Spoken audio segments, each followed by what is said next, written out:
I was very impressed by him. I think the whole stadium was really. That's why he got a great round of applause and appreciation from the crowd.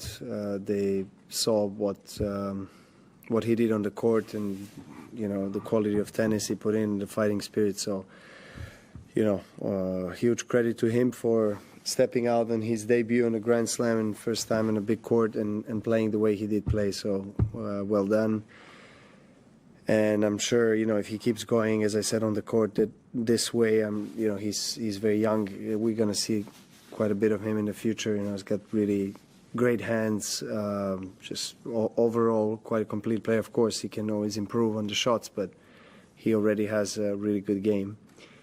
And yeah, as far as my performance, I think didn't start really well. The first set I lost and kind of had opportunities come back towards the end of the first. But yeah, I was probably a bit too passive from back of the court. He was dictating the play, and then yeah, the 4-3 second set, I played a good game, crucial break. I started to switch the momentum to my side. I served well. I think our service was good. Some shots in the game worked well in certain moments. In certain moments they didn't. So it was a kind of up and down, but I ended up, I think, the match in a good fashion, and that's, I think, something that it's important. It counts mentally for me for the rest of the tournament. Neil. Yeah, hi Novak. An Andy question. How much hiring Andy was the fact was his ability to analyse play during a match and now able to give you feedback during the match? And can you give us any insight what he told you tonight, what to do? Unfortunately, no, because we'll keep that between us. But yeah, we try to communicate a lot on and off the court. Before the match, we talked.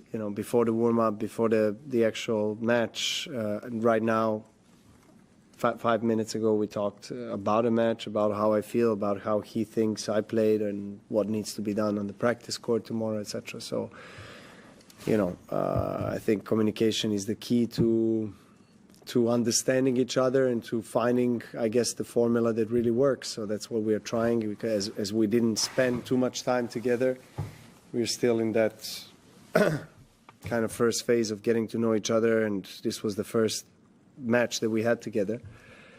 And yeah, I really like the feeling having Andy as my coach in the corner from this year, new coaching stuff and player coaching stuff, seating, which is basically on the court in the corner, which allows me to hear them better.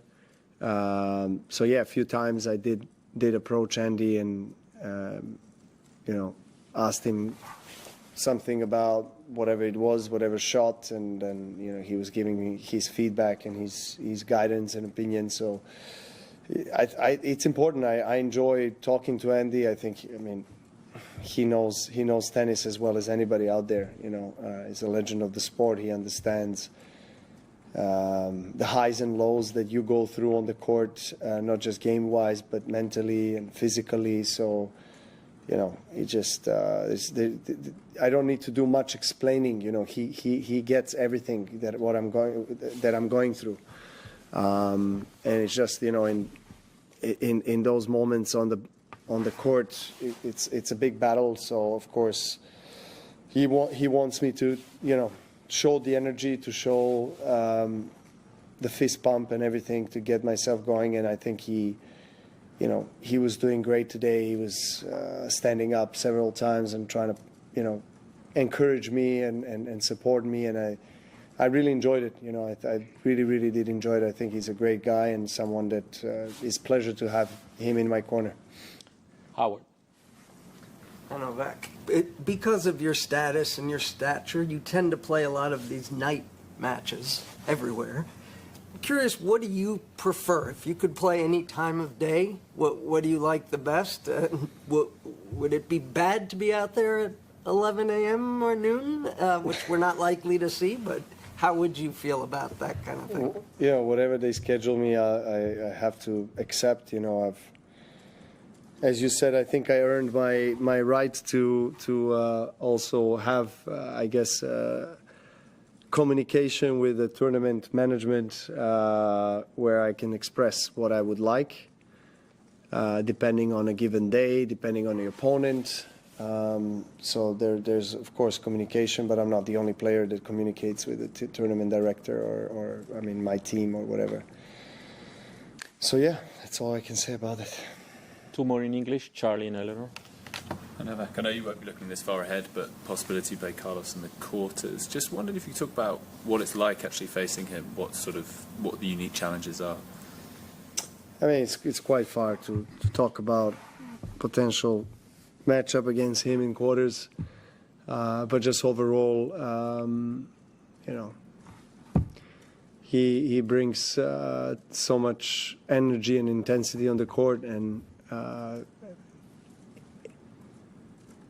from that perspective, reminds me a lot of Rafa. It's just such a complete player. He can hurt you from anywhere, on any court, on any surface. I mean, he has shown that his versatility is amazing. That he was able, for at such a young age, to reach that, you know, level of tennis, and I think mental maturity on the court as well, which is impressive and makes him one of the best players in the world the last, you know, 3-4 years without a doubt. I mean, he's winning slams every year now consecutively for a few years in a row, and I'm sure that he's not going to stop here. You know, we're going to see Carlos in many years to follow.